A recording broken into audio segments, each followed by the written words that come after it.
सच जानना इस मौत नाल जन्म तो पहला दा संबंध रहा है। कहन लगे नहीं बाबा फतेह सिंह जी, नेत्रां विच हंझू इस करके नहीं, इस करके आ रहे खन जगत ते आया मैं पहला हाँ, पर संसार तो जदों तुसी इस शहीदी प्याले नूं पी रहे हो तो सब तो पहला तुसी पी रहे हो, मेरे तो पहला तुसी पी रहे हो। क्यों?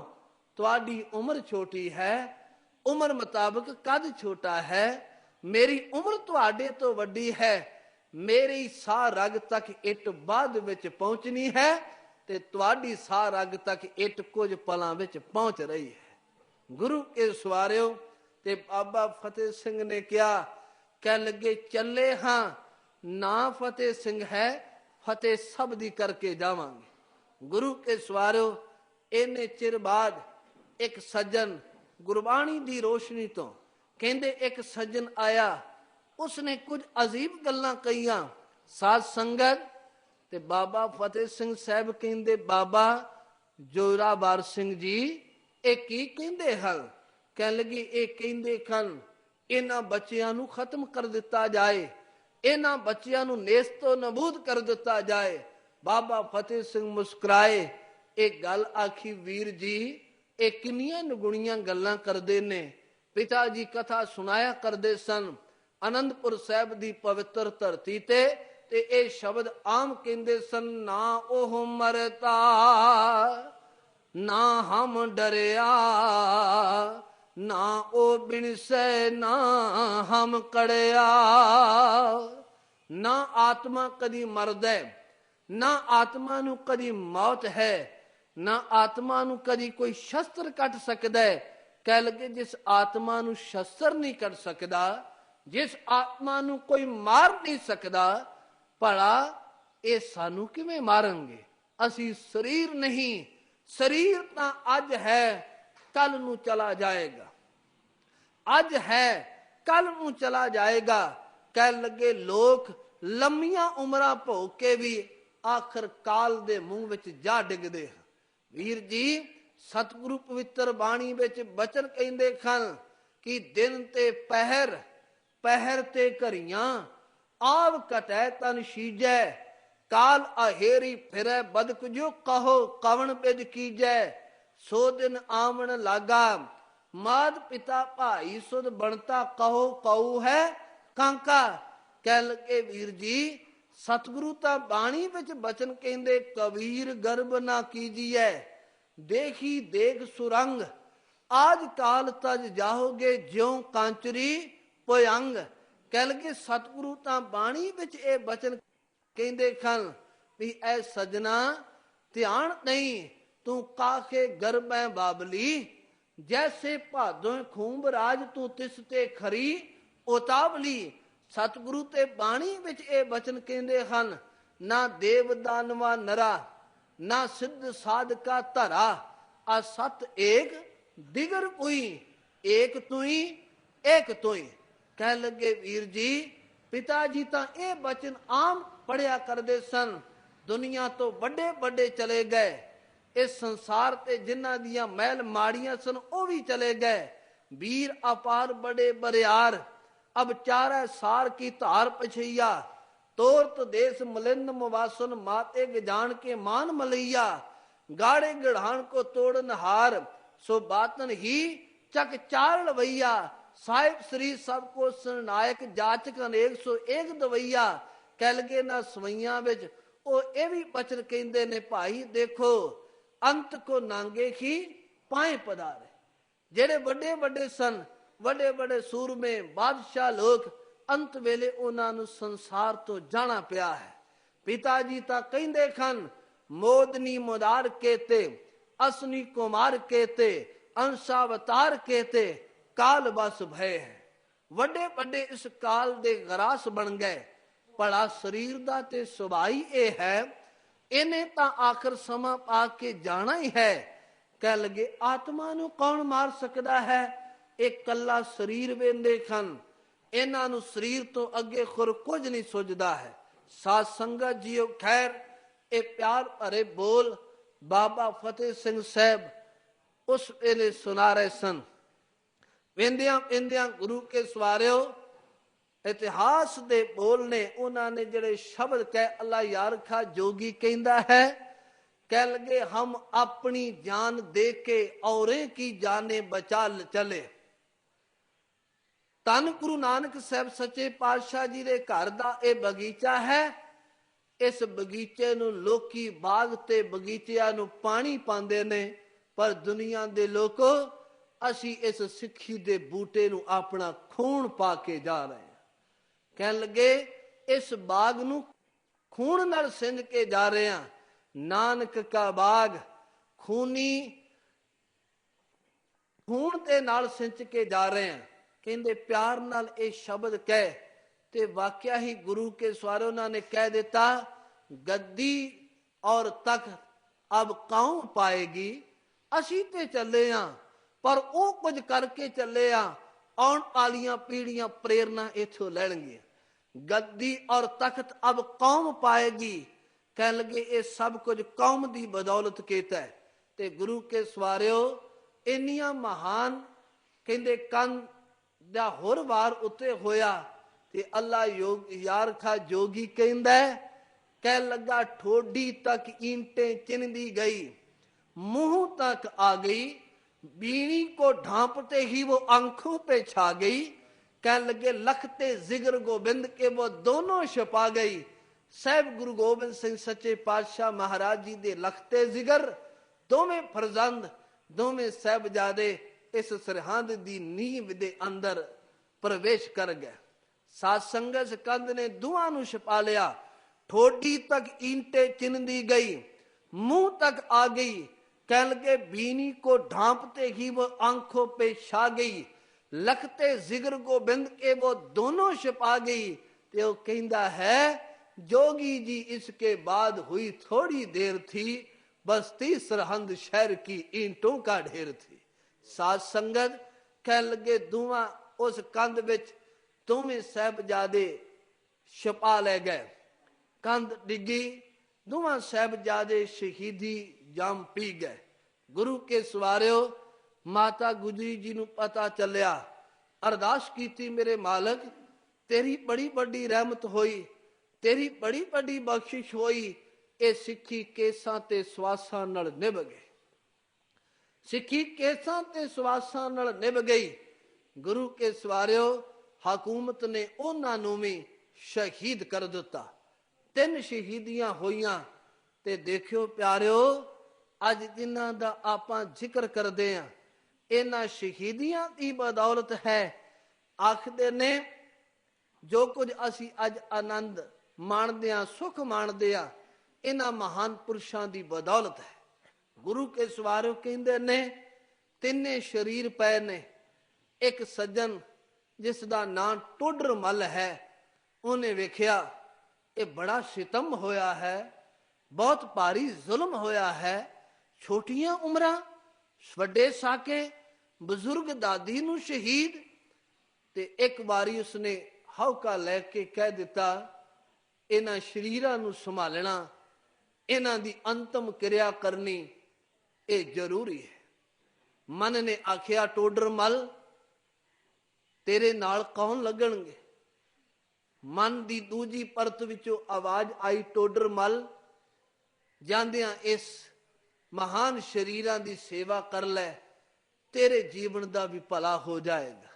हकूमत तो थां मंगी, इन्हां 2 साहबजादियां दा संस्कार करना है, इस बुजुर्ग दादी दा संस्कार करना है।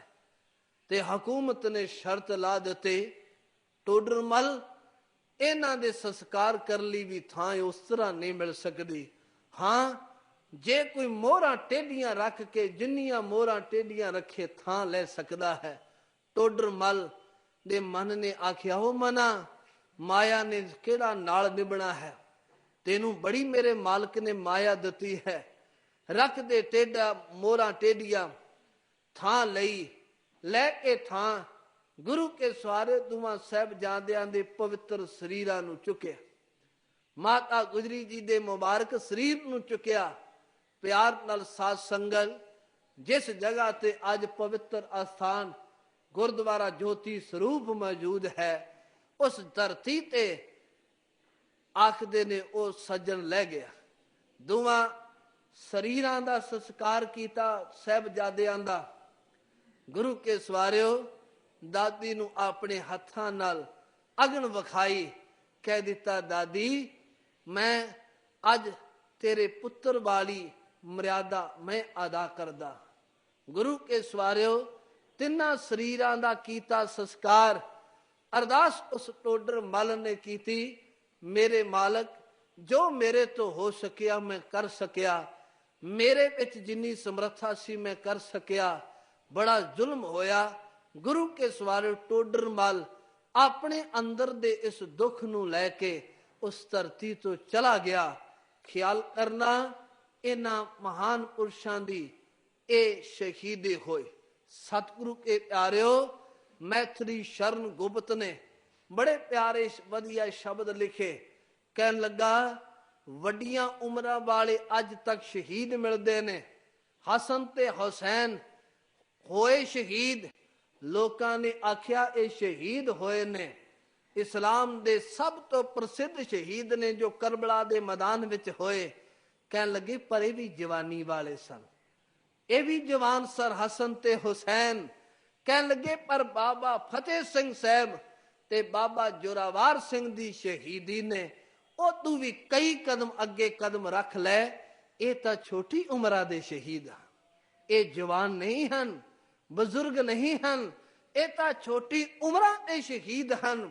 ਤੇ ਮੈਥਰੀ ਸ਼ਰਨ ਗੁਪਤ ਲਿਖਦਾ ਹੈ, ਕਹਿ ਲਗਾ ਜਿਸ ਕੁਲ ਦੇਸ਼ ਜਾਤ ਕੇ ਬੱਚੇ कर देते हैं यूं बलिदान, उसका वर्तमान कुछ भी हो भविष्य है महा महान। कह लगे जिस कौम के बच्चे जिस देश के बच्चे छोटिया छोटिया उम्रां विच मौत नूं हस के गले ला लेंदे ने।